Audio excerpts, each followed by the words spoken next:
Hey everyone, welcome back to Los Angeles. I'm senior producer Eric Kyron Davis, back with our monthly studio update. Since I last saw you, we've been focused on closing out final features and tasks for SC Alpha 3.0 and Squadron 42. Part of this month, I visited our Frankfurt and Wilmslow offices and worked closely with their teams for a variety of reasons. And now I'm glad to be back home to give you this update. Our narrative team has been quite jam-packed this month as well. With Item 2.0 coming online, they have been knocking out a massive amount of component descriptions needed for the 3.0 release. Everything from coolers to shield generators to quantum drives. The team has been also working on NPC voice packs for 3.0 as they wrote and recorded roughly 2,800 lines for generic NPCs to really liven up the world. Speaking of massive amounts of dialogue lines, one of the challenges in dealing with a universe of this scale is keeping track of the various characters and lines that the player will encounter. To keep track of all this, the team has created a first pass at the Persistent Universe character tracking sheet to provide a single resource for reference of lines, file names for departments like audio, animation, facial capture, and performance capture, and overall status and priority for the massive amounts of dialogue for NPCs, mission givers, and much more. Once this is completed, it will help us immensely as we move through the integration of new mission givers and NPCs in the future. And lastly, the team has been in the process of walking through the locations and writing up documentation of what we'd like to see as far as props, posters, signs, branding, and set dressing to really make much more immersive environmental storytelling. Also, as part of the upcoming 3.0 release, we're very excited about introducing cargo as a mechanic. And to ensure your ship is technically equipped, we've wrapped up developing the cargo grids to provide the visual element of transporting commodities like minerals, scrap, and food. The number of commodities you'll have will manifest as stacks of crates located within the ship's cargo hold, limited in capacity by the dimensions of the grid your ship can use. You'll be able to park vehicles and other loose items into the cargo hold as well, but just beware that it will limit the amount of grid space you'll have available for bought or scavenged commodities. Code is wrapped up on the feature while design has now implemented the new cargo grids into all the ships that can carry cargo. So you'll be hauling to your heart's content in no time. Engineering has also just finished up implementing the solar system content, or what we've been calling object containers, into a hierarchy to ensure that outposts on a moon or planet, as well as space stations in near orbit, are all in the correct planetary grid at all times. So for instance, Grimhex is now located inside the grid of the moon Yela for the time being. And then speaking of the all-powerful object containers, we've also just been provided the much-needed object container editing. When creating a gameplay level, we build that level with a combination of assets and object containers. Originally, object containers had to be built in a dedicated object container level, which unfortunately made the contents of the object container only editable in the actual object container level. Are you confused yet? In other words, when designers are building levels with object containers, but want to modify the contents of that object container, the only way to do that is to exit the current level, open the object container level, do some tuning, save, export, and leave, then they'd have to move back into the level. What the team has done now allows the designer to edit the contents of an object container, save and export, all while inside the level. This creates a much better experience for our design team, and it's really going to save tons of time. Now, as a general approach in game development, we always try to make something once and make it perfect. But since reality never meets expectations, we are always looking for ways to reduce the time needed in what we call the discovery phase of a problem. One of the hardest parts about getting a code bug is finding out what is causing it and where it's located. So establishing tools and processes to reduce that time not only helps get to the speedy resolution, but also gets our talented programming team back to that feature we're also excited to develop. So to that end, we've reworked the handling of vehicle internal damage states to significantly easier to set up now and debug. Interior damage states will be changed based on the cumulative health of a ship. Formerly, it was written in FlowGraph, but now it has been integrated into the vehicle component so that it can be used in a variety of places. This new debug and setup process should do just that, help us find the problem quickly, solve it fast, and get back to feature dev time. Now, on IFCS, we've now moved the entire intelligent flight control system of our ship's update process to batch update. Because IFCS is very isolated from the physics engine, taking in values like velocity, mass, center of mass, etc., and outputting one linear and one angular impulse, there's no reason IFCS needs to be updated in lockstep with the physics thread. This change will be much more efficient, eliminating a major bottleneck and hopefully allowing a larger number of simultaneous players on a server.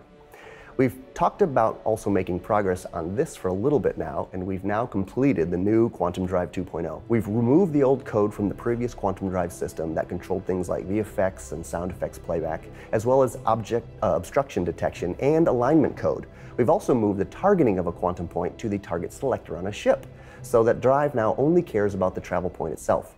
This reduces complexity of the drive code and should make it run smoother. We're doing some bug fixing as well as some features that attach to the quantum drive, such as closing all external doors when doing a jump to help prevent accidents by jumping out of a ship traveling at high fractions of the speed of light.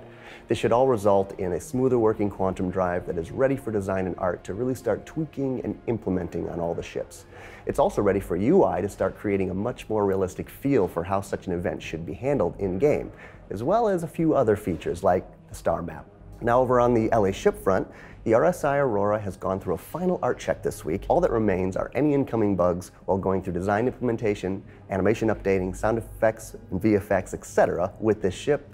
And we've also established up to 14 different skins for the designers to utilize as well. The Anvil Terrapin is finalizing its gray box phase, which means it's setting up the exterior hierarchy, polishing proxies, and baked and migrated animations. For the interior, we're currently polishing the geometry in the cockpit and the habitation, and now moving into final art. We've just handed the Terrapin over to Tech Design for their gray box setup on the ship as well.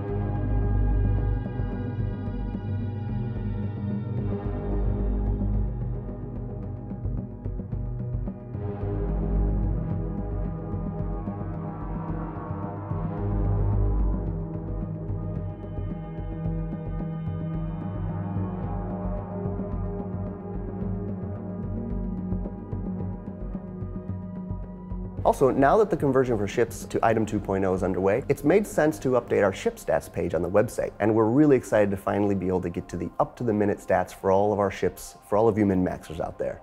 The design has now been finalized, icons finished and refined meaning, and everything's being updated on the web as we speak. They're being implemented onto the RSI website with more details to come in the very near future. Now, tech art's roles tends to increase the closer you get to a major release, and as performance begins to take priority over feature and asset development. Using a plethora of internal tools, tech art has been reviewing the release to identify code and content fixes that would dramatically improve performance. One in particular is called Statoscope, which plots graphs from data logged on a per frame basis. And more generally, it's the system that produces and manages that data. In essence, it provides a way of recording values such as FPS, number of draw calls, etc. from Star Citizen, and showing how they change over the course of a playthrough. This really helps our development team find ways to improve performance by looking for frame time offenders. Now, Tech Animation improved the animation format that animations are saved as and then reloaded into a scene.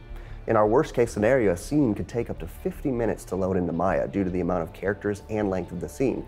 But with this improvement, the worst load time has been dramatically reduced by over 82%, meaning cinematics won't be waiting long to make quick iteration. And over on the skinning front, a female transfer mesh has been created, and the male transfer mesh has been massively updated. Now, these transfer meshes are used in conjunction with all of our skinning tools to automate basic skinning of all of our new characters. Tech animators can now spend time perfecting the weighting of a mesh, allowing for a higher quality and a more accurate deformation in less time.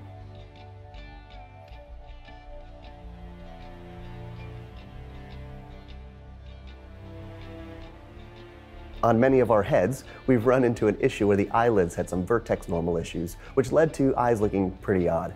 Our tech art team has now identified the issue, and because the vertices of the eyelids were so close together, the normal would get flipped, but only on a few verts. So this has now been fixed, and characters can now sleep with ease. And speaking of characters, the team here has been knocking out countless costumes for Squadron 42 and Star Citizen. Currently in production, another female character is finishing up her in-game asset and then will be sent over to texturing and rigging, along with our OMC undersuits that have all finished up in-game modeling and they're heading on over to texturing. The team also has several other Levski-specific characters, the civilians and the miners, which are currently being textured. Then we'll head over to rigging and implementation into their final resting place in-game on the great planet of Delamar.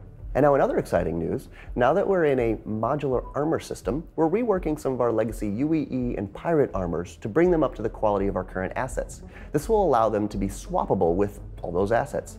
We've officially started high poly on some of your favorites. Then we'll be moving on to the in-game modeling and texturing pass rework. And speaking of customization, along with the new eye options, we'll have a multitude of styles of hair coming in the upcoming releases, starting with a select group for 3.0. These are in various states of production and heading toward the final finish line. We'll have a select group ready for the initial release, and we can't wait to cover up those hairless heads.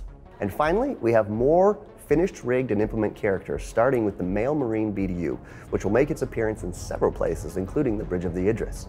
The male deck crew can now safely EVA outside the ship in the vacuum of space when doing his work. And lastly, the female light armor has finished up her implementation pass, along with the female Explorer flight suit, which will support her in the far reaches of the galaxy.